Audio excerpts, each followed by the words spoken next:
8 years ago, I broke the heart of the boy I loved. Now, after 8 years overseas, Liam Hayes was finally coming home with his new girlfriend to meet his family. That same day, the hospital gave me its final answer. The cancer had won. There was nothing left to treat, nothing left to try. They sent me home with only time. When Liam saw my mother helping me into a wheelchair, a cold smile touched his mouth. 8 years, he said, and this is what became of you? You can't even walk anymore? Disgust laced every word. I only tugged the sleeve of my down coat lower, hiding the cluster of needle marks across the back of my hand. It's nothing, I said quietly. I fell and broke a bone, that's all. Liam gave a short, bitter laugh. In that case, I'm getting married soon. Why don't you come be my fiancé's bridesmaid? I smiled as if it did not hurt at all. No, thank you. I'm about to leave for somewhere very far away. Then I patted the back of Mom's hand, silently asking her to take me home. I had barely gotten home. Mom had just helped me into bed when Liam Hayes' mother came by. Margaret Hayes stood in the doorway for a long moment, looking at me as if she had rehearsed this conversation 100 times and still could not bring herself to start. Claire, she said at last, her face flushing with shame. I know I have no right to ask you this, but I need a favor. She stopped there. She did not need to finish. I knew exactly why she had come. It was the same reason she had come to me 8 years ago. Back then, the moment Margaret found out I had cancer, she rushed into my hospital room in almost the same state she was in now. I had not even had time to process the diagnosis. I was terrified, crying so hard I could barely breathe, when she dropped to her knees in front of me. Claire, I'm begging you. Please don't drag Liam down with you.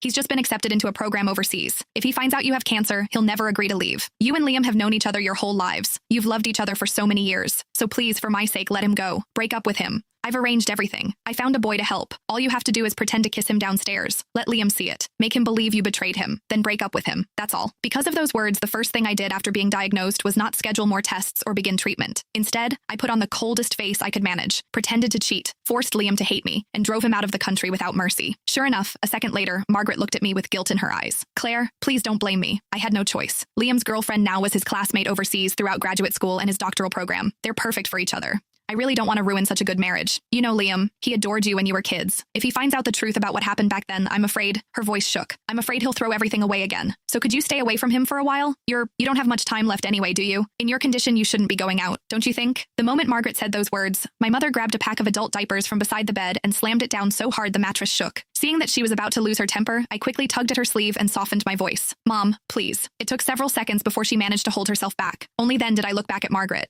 I can promise I won't tell Liam what happened 8 years ago, I said calmly, but I can't promise I won't see him. No, I could not promise that. Because during all 8 years of surgeries, chemo, and hospital ceilings, there had never been a day when I stopped missing Liam. When chemotherapy became too much to bear, I would clutch the old photo of Liam and me until my fingers cramped. Some nights, that picture was the only thing that kept me from giving up. I went through more surgeries than I could count. Some minor, some so dangerous Mom signed the consent forms with shaking hands. More than once, I was rushed into the ICU and almost did not wake up again. Every time Mom stood beside my bed and shouted herself hoarse, Claire, have you forgotten? You said you were going to survive. You said you'd get better, go overseas and explain everything to Liam yourself.